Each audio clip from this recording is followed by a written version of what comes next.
వైద్య కళాశాలను పీపీపీలో నిర్మిస్తే తప్పేంటి? నిధుల కొరత కారణంగా ఆ నిర్ణయం తీసుకుని ఉండొచ్చు. వనరుల లేమితో కోర్టు భవన నిర్మాణాలే నిలిచిపోయాయి. హైకోర్టు ఘాటి వ్యాఖ్యలు. టెండర్ల ఖరారుపై స్టే ఇచ్చేందుకు నిరాకరణ. పీపీపీలో ప్రభుత్వ మెడికల్ కాలేజీలని ప్రైవేటు వాళ్ళకు అప్పగిచ్చే ప్రయత్నం మీద ప్రజల్లో తీవ్రమైనటువంటి అభ్యంతరాలు ఉన్నాయి. అయితే దీని మీద వసుంధర అనేటువంటి ఒక సామాజికవేత్త ఏపీ హైకోర్టులో పిల్లు దాఖలు చేశారు. ఆ పిల్లు మీద నిన్న ఏపీ హైకోర్టు స్పందిస్తూ స్టే ఇచ్చేదానికి నిరాకరించింది. ప్రభుత్వం దగ్గర నిధులు ఉండాలి కదా నిర్మాణాలు చేయాలంటే. కోర్టు భవనాల నిర్మాణమే అర్ధాంతరంగా ఉంది డబ్బులు లేక. ఇక మెడికల్ కాలేజీల నిర్మాణం ఎలా? ఇది ఏపీ హైకోర్టు ప్రశ్న.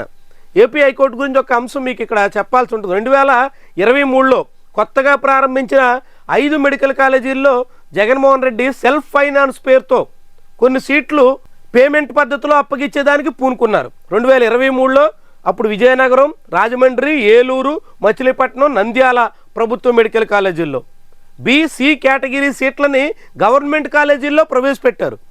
ఆ ప్రవేశపెట్టినప్పుడు ఇది తప్పు, ఇది రాజ్యాంగ విరుద్ధం, రిజర్వేషన్లు కూడా కోల్పోయే పరిస్థితి వస్తుంది, ప్రభుత్వ ఇన్స్టిట్యూషన్లో ఇలాంటి నిబంధనలు తగదు అన్నట్టుగా కొంతమంది మెడికోస్ పేరెంట్స్ ఏపీ హైకోర్టులో పిటిషన్ వేశారు. ఆ పిటిషన్ ఎప్పటికీ తేలలేదు.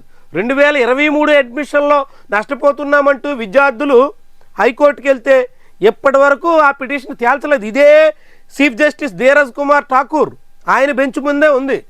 కానీ ఇప్పటికీ ఆ పిటిషన్ వాయిదాల మీద వాయిదాలే తప్ప ఎటువంటి నిర్ణయం ప్రకటించలేదు.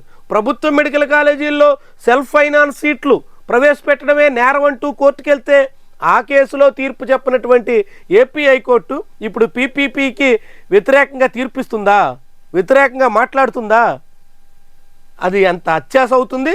కానీ స్టే ఇవ్వలేదు. కానీ కేసు విచారణని ఈ నెల 29కి వాయిదా వేశారు. ప్రభుత్వానికి పూర్తి వివరాలు తెలియజేయాలని నోటీసులు అయితే వచ్చాయి. చూద్దాం ఏం జరుగుతుందో.